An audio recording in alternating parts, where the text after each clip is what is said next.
Hello दोस्तों, स्वागत है आपका आपके अपने यूट्यूब चैनल पे। दोस्तों, आज का वीडियो बहुत ही इम्पोर्टेंट वीडियो है आपका, क्योंकि आज हम लेकर के आए हैं आपके लिए बायोलॉजी एनसीईआरटी क्लास 11 के लिए लाइन टू लाइन वीडियो, जो आपके परीक्षा में और कंपटीशन में भी बहुत ही लाभकारी होने वाला है। तो दोस्तों, हम लोग चलते हैं ये अपने वीडियो की तरफ। अपने आज का हमारा जो टारगेट है वो बायोलॉजी क्लास 11 के स्टूडेंट्स के लिए है, जिसको लाइन टू लाइन कवर करने की कोशिश किया गया है। तो देखिए, हम लोग आज चौथे पार्ट पर ले जा रहे हैं। चौथे पार्ट पर चौथा पार्ट है प्राणी विज्ञान। प्राणी विज्ञान में देखिए लाइन टू लाइन हम लोग कवर कर रहे हैं।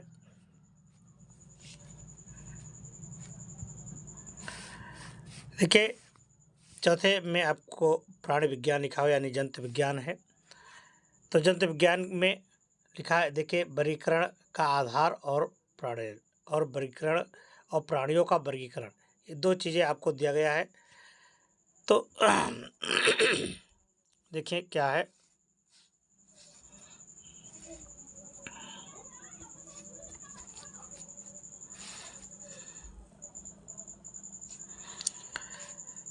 देखिए, हम शुरू से देखते हैं। जब आप अपने चारों तरफ देखते हैं तो प्राणियों के विभिन्न संरचना एवं रूपों को पाते हैं। कहने का मतलब, हमारे चारों तरफ विभिन्न प्रकार के प्राणी पाए जाते हैं जो संरचना में भिन्न होते हैं। और यहाँ पर देखिए, ये पॉइंट क्लियर करना है कि अब तक कितने जंतु, लगभग 10 लाख प्राणी, कितने, यहाँ ये देखिए 10 लाख प्राणियों से अधिक वर्णन किया जा चुका है। तो एक पॉइंट आपको याद हो जाना चाहिए कि 10 लाख प्राणी अब तक जो है खोजे गए हैं। ठीक है, तो 10 लाख ये बहुत इंपॉर्टेंट है आपका। ठीक है, 10 लाख प्राणी खोजे जा चुके हैं। अब देखिए, वर्गीकरण का जो आधार है वो क्या है।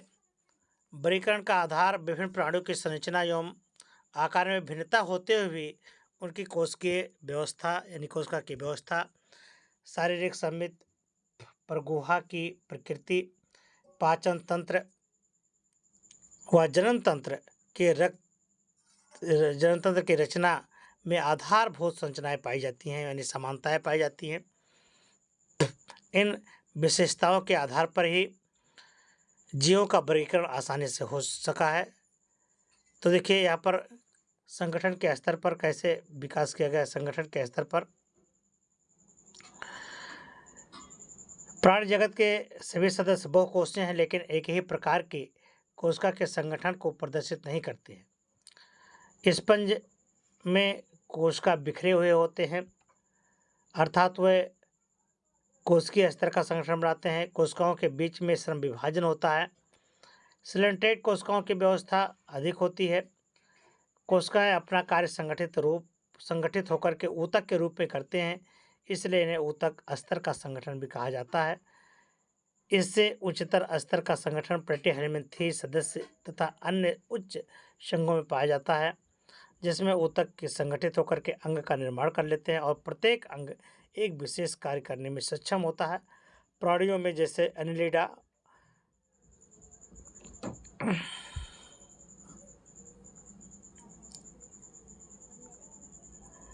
एनिलिडा में देखिए, मोलस्का, एनिलिडा, आर्थ्रोपोडा, रज्जुकी के अंग मिलकर के शारीरिक रचना करते हैं।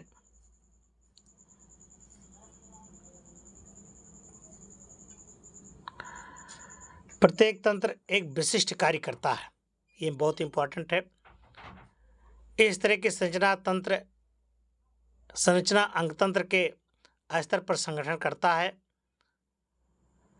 इस तरह का संरचना अंगतंत्र स्तर का संगठन कहलाता है, जिसमें विभिन्न प्राणी समूह के अंतर्गत विभिन्न प्रकार की जटिलताएं प्रदर्शित होती हैं। जैसे पाचन के लिए अपूर्ण या पूर्ण होता है। अपूर्ण पाचन तंत्र में एक ही वायु द्वार होता है, जो मुख और गुदा दोनों का काम साथ ही कर। जो अपूर्ण पाचन अंग तंत्र होते हैं, उनमें एक ही छिद्र होता है, जो आपका मतलब जो मुख और गुदा दोनों का कार्य करता है, जैसे प्लेटिहेल्मिन्थी। तो आपसे पूछा जा सकता है कि प्लेटी हेलमिंथेज किस तरह के मतलब है, तो उसमें पूर्ण विकसित नहीं होते हैं, पाचन तंत्र पूर्ण विकसित नहीं होते हैं। और जिसमें पूर्ण पाचन तंत्र विकसित होते हैं उनमें मुख और गुदा अलग अलग संरचनाएं होती हैं।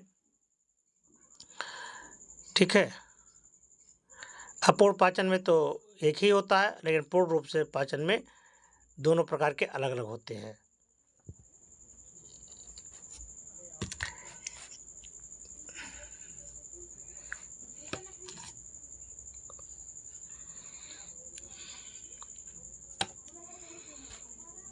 प्लेटी हेलमिंथेज। अब पूर्ण पाचन में क्या होता है? पूर्ण पाचन में दो बाह्य द्वार होते हैं, एक मुख और दूसरा गुदा। इसी प्रकार प्रसंचरण तंत्र भी दो प्रकार के होते हैं, ध्यान में रखना है आपको। प्रसंचरण तंत्र भी दो प्रकार के होते हैं, एक है खुला प्रसंचरण तंत्र और दूसरा है बंद प्रसंचरण तंत्र। ये देखिए, खुले और बंद को भी आपको ध्यान में रखना है। खुला प्रसंचरण तंत्र कौन होता है? खुले प्रसंचरण तंत्र में रक्त का बहाव हृदय से सीधे बाहर भेजा जाता है और कोशिकाएं तथा ऊतक एक दूसरे में डूबे रहते हैं, अर्थात उसमें कोई नलिकाएं नहीं पाई जाती हैं। और बंद प्रसंचरण तंत्र में यही तो अंतर होता है कि बंद होता है, रक्त का संचार हृदय से विभिन्न व्यास की वाहिकाओं द्वारा होते हुए धमनी, सिरा तथा कोशिकाएं में जाता है।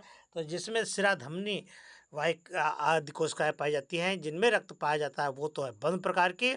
और जिसमें सीधे ही रक्त का प्रवाह होता है विभिन्न अंगों में, उसे क्या कहते हैं? खुले प्रसंचरण तंत्र में। ठीक है, तो ये आपका इंपॉर्टेंट है। अगला है सम्मित और असम्मित। सम्मित किसे कहते हैं? प्राणियों के सम्मित के आधार पर भी श्रेणीबद्ध किया गया है। अस्पंज तो असम्मित होते हैं, ध्यान में रखना। अस्पंज अगर आपसे पूछा जाए किस प्रकार का है, तो अस्पंज असम्मित है। किसी भी केंद्रीय अक्ष से गुजरने पर कि गुजरने वाली रेखा इन्हें दो बराबर भागों में विभाजित नहीं करती है। जब कि देखिए यहाँ पर, जब किसी केंद्रीय अक्ष से गुजरने वाली रेखा प्राणी के शरीर को दो बराबर भागों में यानी समरूप भागों में विभाजित करती है, तो उसे अरीय सम्मित कहते हैं। ठीक है, जिसको आप दो बराबर भागों में बांट सकते हैं, पूरे अंग को दो बराबर भागों में बांट सकते हैं, उन्हें अरीय सम्मित कहते हैं। सिलेंट्रेट, टोनोफोरा, एकानोडर्मेटा में इसी प्रकार के सम्मित होती है। एनेलिडा, आर्थ्रोपोडा आदि में एक ही अक्ष से गुजरने वाली रेखा द्वारा शरीर को दो समरूप दाएं व बाएं में बांटा जा सकता है, इसलिए इन्हें क्या कहते हैं? द्विपार्श्व सम्मित भी कहते हैं। ठीक है, अगला देखिए, द्विकोरक तथा त्रिकोष्ठ के संगठन। ये बहुत इंपॉर्टेंट है। जिन प्राणियों में कोशिकाएं दो भ्रूणीय स्तरों में व्यवस्थित होती हैं, ये जो एक्टोडर्म और बायोडर्म से जो मिलकर के बनी होती है, कहने का मतलब यह है कि जो एक्टोडर्म तथा यानी एक्टोडर्म यानी बाह्य त्वचा और एंडोडर्म यानी अंतः त्वचा होती है, वह द्विकोरक कहलाते हैं, जैसे सिलेंट्रेट। और वह प्राणी जिनके विकसित भ्रूण में तृतीय भ्रूणीय स्तर होता है, यानी मीजोडर्म होता है, अर्थात एक्टोडर्म, एंडोडर्म और मीजोडर्म भी कहलाता है। तीन प्रकार की जिसमें डर्म पाई जाती हैं, उन्हें क्या कहते हैं? तृतीय भ्रूणीय स्तर कहते हैं। ठीक है, जैसे प्लेटी हेलमिंथेज के।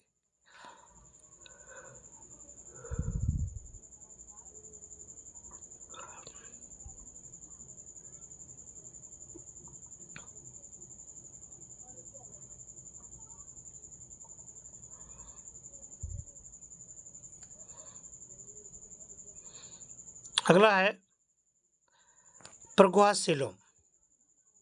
शरीर भित्ति और आहारनाल के बीच में गुहा की उपस्थिति अथवा अनुपस्थिति वर्गीकरण का महत्वपूर्ण आधार है। मीजोडर्म से आच्छादित शरीर गुहा की परगुहा यानी देह गुहा कहलाती है। इसमें तथा इससे युक्त प्राणी परगुही प्राणी कहलाते हैं, जैसे एनेलिडा, मोलस्का, आर्थ्रोपोडा, एकानोडर्मेटा, हीमोकार्डेटा और कार्डेटा। कुछ प्राणियों में ये गुहा मीजोडर्म से आच्छादित नहीं होती है, बल्कि मध्य त्वचा, बाह्य त्वचा एवं अंतः त्वचा के बीच में बिखरे हुए थैली के रूप में पाए जाते हैं। इन्हें कोटगुही गुहा कहते हैं, जैसे एसके हेलमिंथेज। जिन प्राणियों के शरीर में गुहा नहीं होती है, उन्हें अगुही प्राणी कहते हैं, जैसे प्लेटी हेलमिंथेज की। खंडी भवन देखिए, सेगमेंटेशन में क्या होता है कि कुछ प्राणियों के शरीर बाह्य तथा आंतरिक दोनों श्रेणीबद्ध खंडों में विभक्त होते हैं। ठीक है, खंडी भवन का अर्थ होता है खंडों में होना।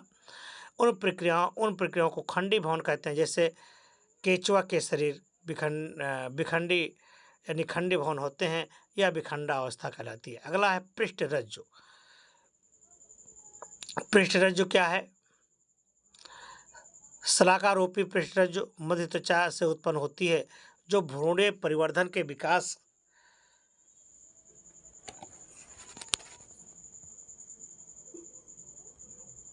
के समय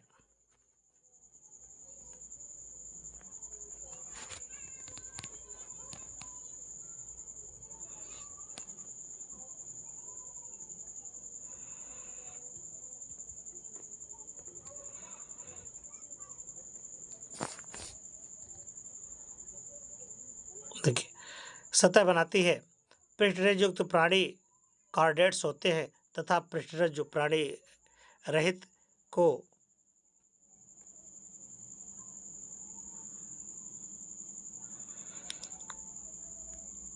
पृष्ठरज्जु रहित प्राणी या रज्जु के प्राणी कहते हैं। ठीक है। अब प्राणियों का वर्गीकरण देखिए। प्राणियों का विस्तृत वर्गीकरण उपयुक्त वर्णित मौलिक आधार पर किया गया है, जिसका वर्णन इस अध्याय के शेष भाग में किया गया है। संघ पोरीफेरा। आपको देखना है कि पोरीफेरा क्या है।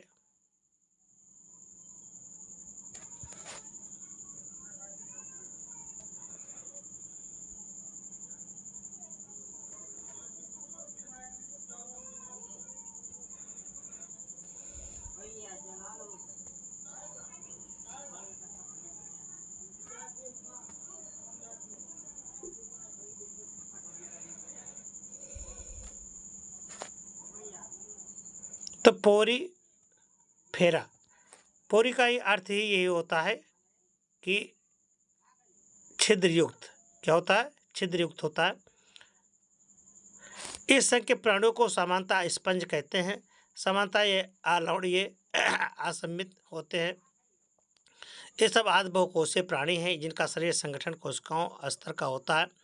स्पंजों में जल परिवहन नालतंत्र द्वारा पाया जाता है। जल सूक्ष्म रंध्र आस्कुलम जल सूक्ष्म रंध्र आस्टिया द्वारा शरीर के केंद्रीय स्पंज गुहा में प्रवेश करता है तथा बड़े रंध्र ऑस्कुलम से बाहर निकलता है। ये क्वेश्चन यहाँ पर आपके नीट की क्वेश्चन किया जा सकता है, क्योंकि आपसे पूछा जा सकता है यहाँ पर कि जल की स्पंजों में जल परिवहन नालतंत्र पाया जाता है। जल रंध्र आस्टिया द्वारा शरीर के केंद्रीय स्पंज में प्रवेश करता है। तो जल जिसमें प्रवेश करता है वो तो आस्टिया भाग है। क्या है? आस्टिया। और जो बड़ा भाग होता है जिससे बाहर निकल जाता है उसे ऑस्कुलम कहते हैं। देखिए दोनों आ से आते हैं, तो आस्टिया में आता है और ऑस्कुलम से बाहर निकल जाता है। इसको आपको ध्यान में रखना बहुत ज़रूरी है, वरना आप भूल जाओगे कि कौन सा आस्टिया कहलाता है और कौन। तो आस्टिया में आता है और ऑस्कुलम में बाहर निकल जाता है। क्लियर?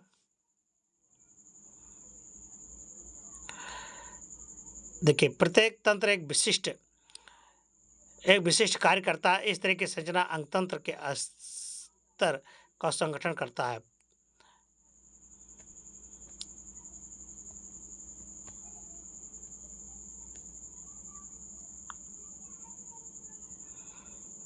यहाँ पर देखिए प्राणी जगत में एनिमेलिया कोशिका स्तर से आपके ऊतक और कोशिकीय अंग में जो पोरीफेरा जाता है, ये आपको देखना है।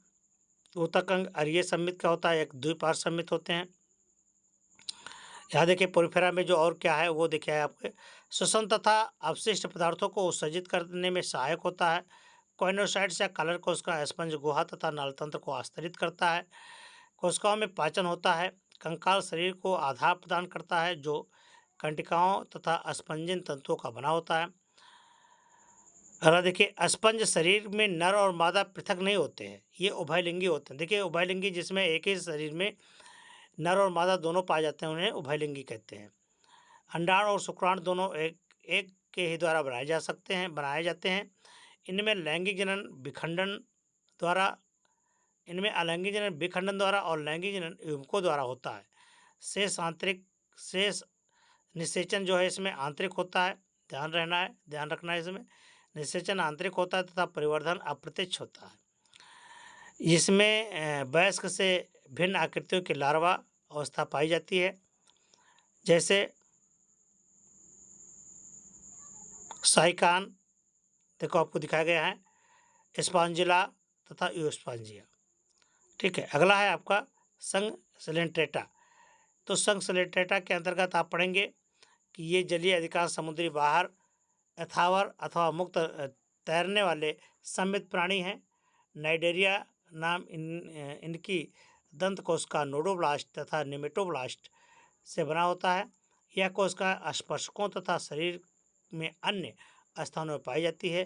तंस कोरक स्थिर तथा रक्षावास शिकार करते हैं। ठीक है, तो ये आपका तो हुआ ये। ठीक है, हम फिर मिलते हैं आपको अगले वीडियो में, तब तक के लिए नमस्कार।